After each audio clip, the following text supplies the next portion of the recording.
Bonjour tout le monde et bienvenue dans une nouvelle vidéo. Aujourd'hui on va parler des ensembles principaux, donc les ensembles N, Z, Q et R, et aussi de la différence entre les deux ensembles Q et R. Donc à la fin de cette vidéo vous saurez exactement ce que sont ces quatre ensembles et les petites différences qu'il y a entre Q et R.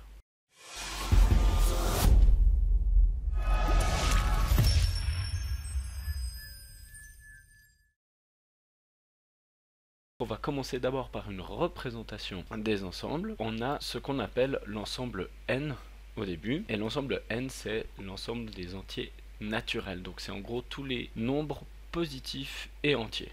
Donc ça commence par exemple ici à 0, ensuite on a 1, ensuite on a 2, ensuite on a 3, etc., etc., 4, 5, 6, jusqu'à ce qu'on ne puisse plus s'arrêter. On remarque aussi ici, dans cet ensemble, on peut faire des opérations avec ces nombres. Donc par exemple, on peut les additionner. Quand on additionne, qu'est-ce qui se passe? Si je fais par exemple 1 plus 2, eh bien j'obtiens 3. Donc je reste toujours dans l'ensemble des naturels. En faisant, vous pouvez essayer n'importe quelle addition. Maintenant, si je soustrais, alors c'est possible que si par exemple je fais 6 moins 4, eh bien j'obtiens 2. Donc je suis toujours dans le même ensemble parce que 2 ça appartient à l'ensemble des entiers. Mais par contre si je fais 4 moins 6, eh bien là on obtient quelque chose que a priori on ne connaît pas, mais en fait il faut donc introduire des nouveaux nombres entre guillemets, et ces nouveaux nombres c'est les nombres négatifs qu'on appelle aussi opposés. Donc on sait tous que 4 moins 6 ça fait moins 2. Et donc du coup on introduit cette notation moins 2, on ajoute des nouveaux nombres. Et ces nouveaux nombres, ajoutés avec ceux qu'on avait déjà, eh bien donnent l'ensemble des entiers, positifs et négatifs. Et c'est ce qu'on appelle l'ensemble Z. Et donc ça ajoute en gros les valeurs ici à gauche, moins 1, moins 2, moins 3, etc. Maintenant on voit qu'on a élargi nos nombres. Donc si on va dans la même logique, maintenant on a bien sûr une autre opération qu'on peut faire dans ces nombres, c'est l'opération multiplication. Et on voit que, quels que soient les deux nombres qu'on multiplie, on restera toujours dans cet ensemble Z. Donc si par exemple je fais moins 3 fois moins 2, bien je vais obtenir 6. 6 qui est toujours dans l'ensemble des Z, vu que Z c'est juste l'extension de N. Donc on est bon, mais par contre si on fait l'opération diviser, bien on va vite se rendre compte que on va être face à des problèmes. Alors, si je fais 4 divisé par 2, qu'est-ce que ça va me donner? Ça va me donner 2. Donc ici, a priori, comme avant pour les moins, on est toujours dans l'ensemble, donc ça marche. Mais par contre, si tout d'un coup, je fais 1 divisé par 2, et bien là, on a de nouveau un même style de problème. Alors ce n'est pas un problème, c'est juste qu'on va introduire des nouveaux nombres. Et ces nouveaux nombres, justement, c'est les nombres en fraction ou les nombres à virgule. Donc ici on sait que ça fait 0,5. On ajoute encore des nouveaux nombres ici qui sont les nombres à fraction. Donc par exemple le 0,5 il se trouve ici, entre 2. Mais bien sûr il n'y a pas que ce milieu là, il y a aussi le milieu ici, et bien sûr dans les négatifs, la même chose. Et ici on ajoute encore beaucoup plus que ça, parce qu'il y a encore le milieu du milieu. Si on va encore plus loin, il y a le milieu du milieu du milieu, etc. Ça ajoute vraiment tout plein de nouveaux nombres. Et ça, c'est l'ensemble qu'on appelle l'ensemble Q. Et maintenant, si on continue dans la même logique, donc on a toujours des autres opérations mathématiques qu'on peut faire, que vous connaissez. Par exemple, on peut faire des puissances.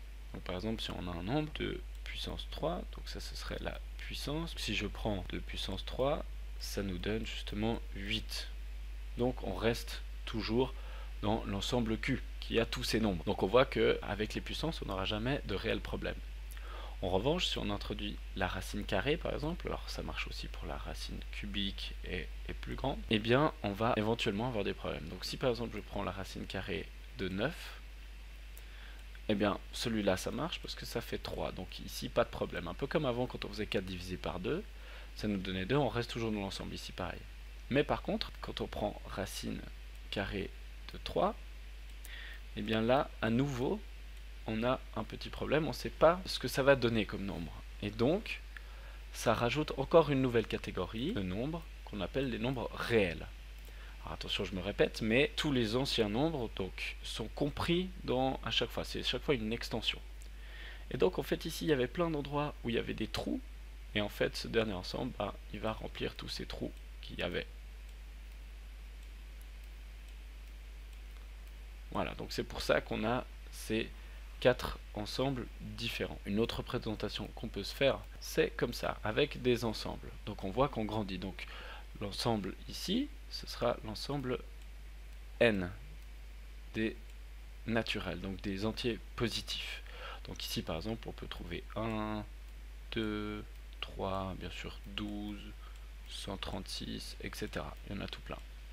Ensuite, quand on ajoute, donc on augmente, donc on arrive à z. Et z, bien sûr, c'est une extension, donc qui comprend l'ensemble n. Donc z, par exemple, ici, donc on aurait moins 1, moins 3, moins 12, moins 7, moins 126, etc., etc. Donc tous les nombres négatifs. Maintenant, on ajoute à ça encore les nombres à fraction, nous donne l'ensemble Q. Donc on aurait par exemple une demi, comme on a vu avant. Il y a bien sûr aussi 2 tiers. On peut aussi avoir moins 0,6. On le verra juste après pourquoi ça appartient à Q. On a par exemple 2,4 ou moins 7 sur 3. Voilà. Et ensuite, on termine avec l'ensemble des réels. On note R. Et dans celui-ci, il y a tout le reste des nombres, donc ceux qui sont en plus. Donc il y aurait par exemple pi, le nombre pi, le nombre de l'air E. Il y a aussi par exemple, comme je montrais avant, racine de 3. Mais bien sûr des nombres négatifs, donc moins racine carrée de 2. Ou encore racine cubique de moins 17. Voilà, donc bien sûr, comme je disais, R comprend tous ces nombres-là, Q tous ceux à l'intérieur, Z tous ceux-là, et N seulement les entiers positifs. Voilà, donc maintenant, c'est peut-être encore un peu flou la différence qu'il y a entre Q et R. Alors, ce qu'il faut savoir, c'est que pour Q, c'est tous les nombres qui sont à décimale périodique.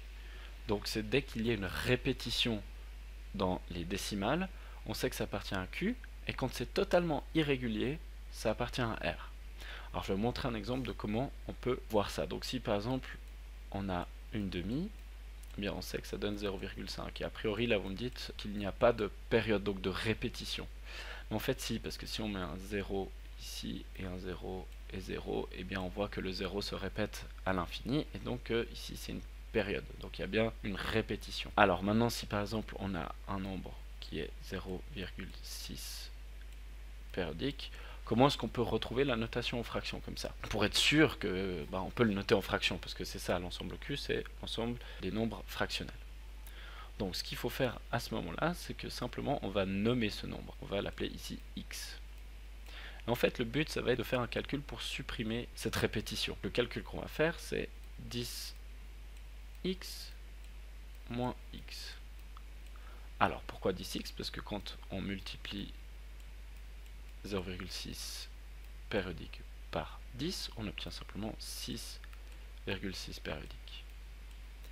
Et là, vous voyez que ici, eh bien, ça va nous donner 9x comme premier résultat, mais aussi ça donne donc 10x qui est notre 6,6 périodique, moins x qui est notre 0,6 périodique, et on obtient, vous voyez que en fait le moins 0,6 périodique va supprimer les 6 périodiques ici, et du coup il nous restera 6.